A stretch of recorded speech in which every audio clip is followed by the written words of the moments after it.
Amis, ravi de vous retrouver aujourd'hui pour une nouvelle vidéo. J'espère que vous allez bien, moi ça va super et aujourd'hui on se retrouve pour une nouvelle vidéo dans laquelle on va parler du FC Lorient puisque je fais le deuxième épisode de ma série sur le mercato des clubs de Ligue 1 à l'approche de la rentrée du championnat de France qui aura lieu donc le 13 août prochain et aujourd'hui on reste du côté de la Bretagne et on file du côté du Morbihan pour parler de Lorient. Évidemment Lorient c'est moins attractif que Rennes, c'est moins attractif que Paris, Marseille, Lyon, mais il faut quand même en parler parce que c'est un club qui m'a vraiment impressionné la saison dernière et donc on va un peu revenir sur les dynamiques actuelles, la dynamique actuelle du FC Lorient et on va essayer de revenir un peu tout d'abord sur la saison dernière. Alors le bilan de la saison dernière du côté du FC Lorient, c'est quand même un bon bilan, tu finis dixième, mais c'est une saison qui est quand même ponctuée de frustration parce que quand on voit le début de saison des Merlus, on est en droit d'être déçu de leur dixième place finale parce que sur le début de saison, Lorient était pendant très longtemps dans le top 5 grâce à deux joueurs notamment, Ouattara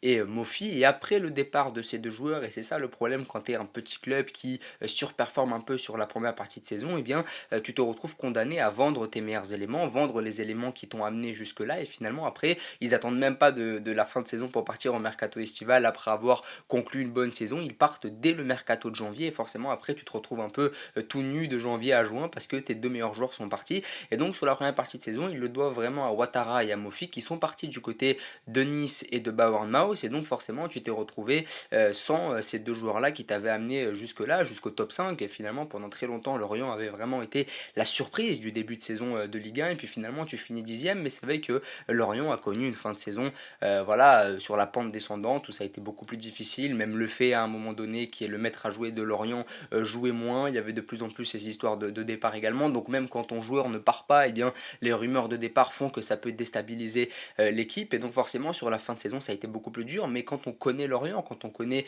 le budget, quand on sait que Lorient était en Ligue 2 il y a encore pas si longtemps, quand on sait que Lorient normalement ça joue le ventre mou voire le maintien, et bien finalement une place dans le top 10 de la Ligue 1 c'est pas à négliger. Évidemment que tu peux être frustré puisque tu as perdu Ouattara Mofi et que si tu réécris l'histoire et que tu te dis si on les avait gardés que se serait-il passé, évidemment que ça devient beaucoup plus frustrant, mais tu finis dixième donc je pense que c'est quand même plutôt une bonne saison. Évidemment qu'il y a quand même un sentiment de frustration parce que si tu avais gardé tes deux meilleurs joueurs, si le fait avait été encore concentré sur Lorient sur la fin de saison, et bien peut-être que ça aurait été mieux. Mais bon, dixième, je trouve que pour Lorient, c'est quand même une bonne fin.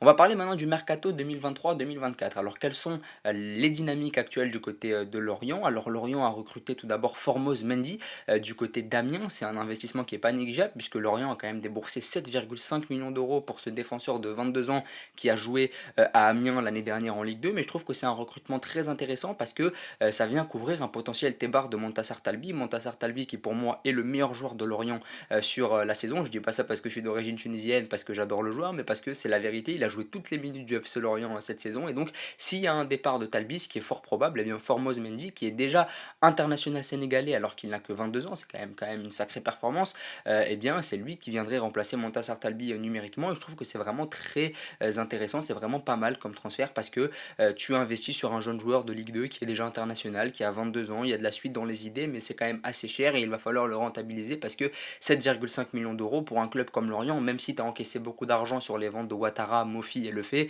c'est vrai que ça fait quand même beaucoup d'argent et t'as pas intérêt à te tromper, même si je pense que c'est un défenseur qui a quand même un sacré potentiel.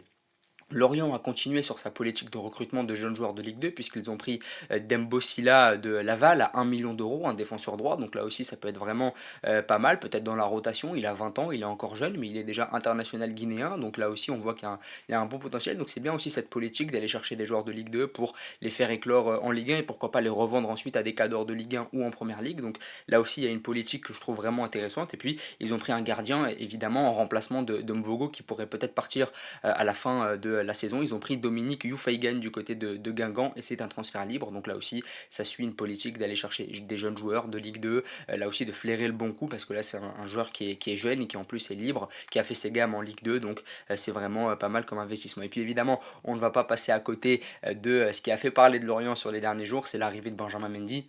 Évidemment, qui a fait 2 ans de prison, qui a arrêté de jouer au foot depuis 2 ans, voilà, qui n'a peut-être plus la forme physique qu'il avait avant, mais c'est vrai qu'avoir un champion du monde qui a joué à Manchester City, City sous les ordres de Guardiola, qui a fait une demi-finale de Ligue des Champions avec Monaco, qui est champion du monde, j'insiste là-dessus. Ça peut être vraiment pas mal pour ton groupe s'il est amené à revenir au top. Régis Lebris a dit qu'il lui fallait encore 5 à 6 semaines pour revenir au top, donc on ne risque pas de le voir sur les premières journées de Ligue 1, mais c'est vraiment ton investissement principal. C'est même pas un investissement, tu l'as pris libre, mais c'est quand même placer beaucoup d'espoir en ce joueur-là qui n'a plus la condition physique, qui en plus, on le sait au niveau de l'image, a été sali à tort, et donc forcément, maintenant le but ça va être de le relancer. Il a 29 ans, donc il est plus tout jeune, mais il est pas très vieux non plus. Donc je trouve que c'est quand même un pari qui est risqué, mais finalement pourquoi risquer? Parce que tu ne risques rien.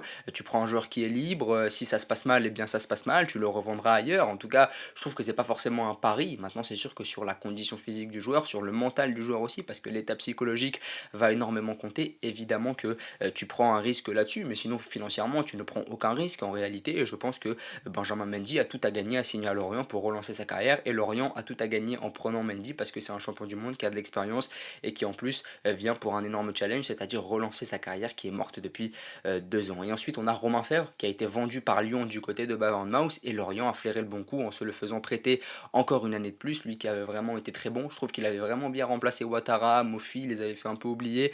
Lui qui était resté sur un flop du côté de Lyon, je trouve qu'il s'est bien relancé du côté de Lorient dans un club qui reflète son niveau finalement, j'ai envie de dire. J'ai pas envie d'être méchant, mais c'est vrai que à Brest il avait été excellent, à Lyon la marche était trop haute, il est revenu du côté de Lorient, il a été très bon. Il a été vendu à Bournemouth, j'ai pas de doute que là-bas il sera bon aussi.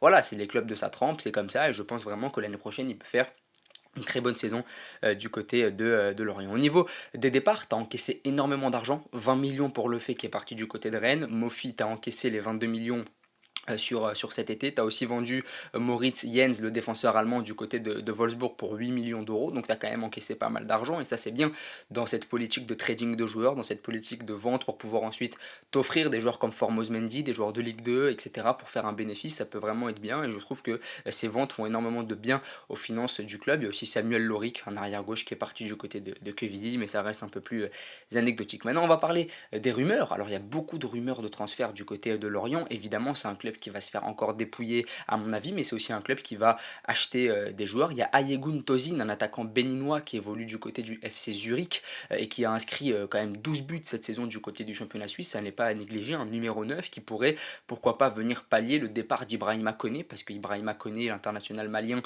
qui a marqué 9 buts en 40 matchs cette saison, donc c'est quand même plutôt intéressant, va peut-être partir du côté d'Almeria, et pour le remplacer, eh bien, la direction lorientaise pense à Ayegun Tozin, le béninois qui joue du côté du FC Zurich. Là aussi c'est un bon investissement, 25 ans, on parle d'un transfert à 4 millions d'euros avec 15% à la revente, donc il y a aussi une négociation qui est plutôt intéressante et plutôt bien pensée de la part de Lorient, et je trouve que c'est bien d'aller chercher ce genre de joueurs dans le championnat suisse, parce que c'est bien d'aller chercher en Ligue 2, mais aussi il faut aussi se tourner vers les championnats mineurs comme la Belgique, la Suisse, où il y a vraiment des bons joueurs qui peuvent faire de très bonnes choses en Ligue 1 et auxquels les clubs comme Marseille, Monaco ne vont pas vraiment s'intéresser parce qu'ils ont beaucoup plus de budget. Ensuite, les questions qui vont se poser du côté de Lorient, ça va être l'avenir de Talbi, qui est ton meilleur joueur. Est-ce que Talbi ne va pas être vendu? Je pense que Talbi quand même va quitter le club, parce que là, il va quand même à mon avis viser plus haut. Ils ont pris Youfeigan, qui est le gardien de Guingamp. Je pense que c'est pour pallier un éventuel départ de Mvogo que j'ai trouvé vraiment bon cette saison. Koné Almeria, comme je l'ai dit, donc il va y avoir de très nombreux départs encore une fois, peut-être le départ de tes meilleurs joueurs là aussi, et il faudra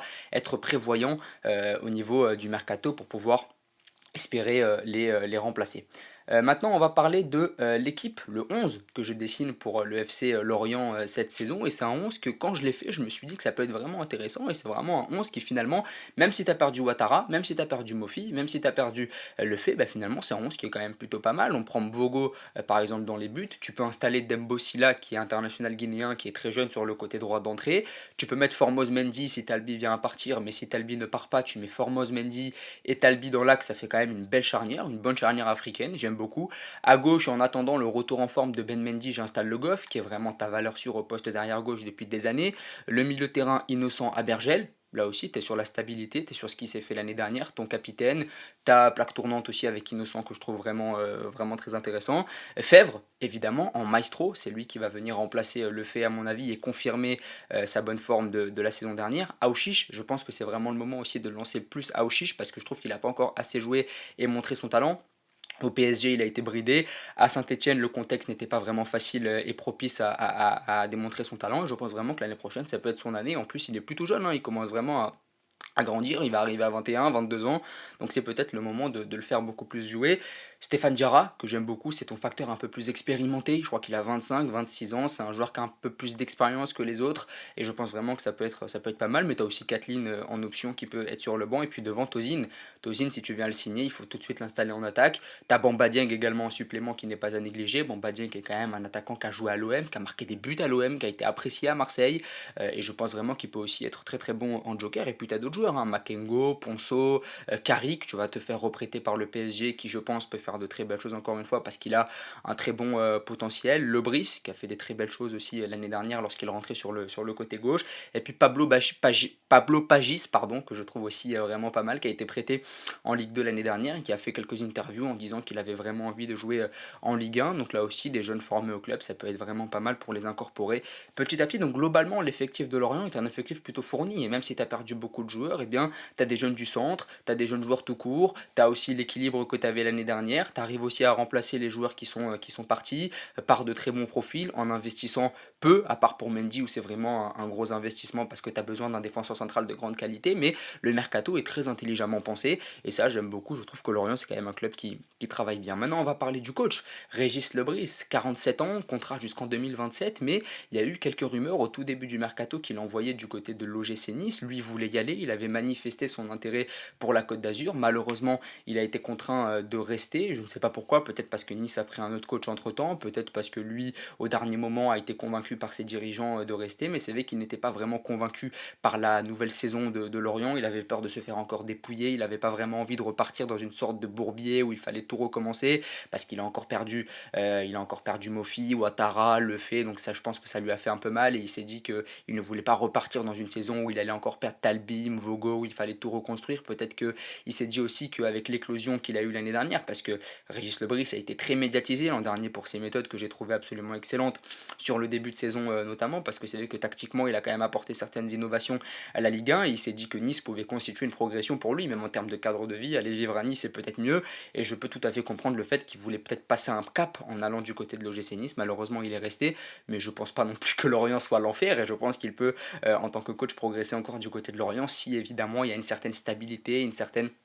éthique de travail, notamment sur le mercato, qui va lui apporter d'autres bons joueurs. Ensuite, le dernier point, on va parler des objectifs du club. L'année dernière, ils ont fini 10e, ils ont un peu surperformé, mais ils avaient quand même des joueurs de qualité pour aller la chercher, cette 10e place. Ils ont été top 5 pendant très longtemps, mais parce qu'ils avaient Le Fait, Ouattara, Mofi, on sait que c'est des joueurs de grande qualité. Avec cet effectif amoindri, parce que je trouve quand même que malgré le travail qui est très intelligent, etc., très bien pensé, je trouve quand même que l'effectif est amoindri. Je pense que Lorient va jouer le ventre mou. Je pense que Lorient finira 12e, 13e, parce que j'ai pas l'impression qu'il y ait l'effectif qu'il y avait l'année dernière. Lorient n'est plus vraiment une surprise, c'est plus vraiment une équipe qu'on n'attend plus, c'est-à-dire que maintenant on les connaît très bien. Donc je pense que c'est une équipe qui va viser la 12e, la 13e place. Évidemment, on n'est pas à l'abri d'une surprise, mais cet effectif-là a été très amoindri et les remplaçants que tu as pris ne sont pas forcément meilleurs. Tu as le pari Benjamin Mendy, bon, c'est un pari, je trouve. Beaucoup disent que c'est un bon coup, mais je trouve que c'est quand même un très gros pari sur le plan sportif. Mais sinon, après, tu as des bonnes prises, mais je trouve pas qu'il y ait vraiment ce joueur-là qui va te faire passer un cap, t'es toujours pas à l'abri parce que Talbi va sûrement quitter le club, Ibrahima Koné également va quitter le club parce que Ibrahima Koné a quand même apporté des belles choses, tu fais quand même certains paris parce que Tozin aller chercher du côté de Zurich, là aussi c'est un pari, Aouchiche s'il vient être titulaire c'est un pari parce qu'il n'a jamais encore fait ses preuves du côté de la Ligue 1, Fèvre tu sais pas du tout parce que lui aussi je pense pas qu'il ait le niveau pour jouer beaucoup plus haut, donc en fait on n'a pas vraiment ce joueur-là du côté de Lorient comme on pouvait les avoir l'année dernière avec Mofi et Ouattara ou même Le Fait pour vraiment te faire rêver, te faire viser le top 5, voire le top 10. Et je pense que Lorient va rentrer dans le ventre mou 11, 12, 13. Et c'est vraiment pas mal pour un club comme Lorient. Et je pense que Lorient est un club qui travaille intelligemment. C'est un des clubs de Ligue 1 qui travaille très bien. Je trouve que leur mercato est très intéressant malgré tout. N'hésitez pas à me dire ce que vous en pensez, à vous abonner, à liker et à partager. Merci beaucoup.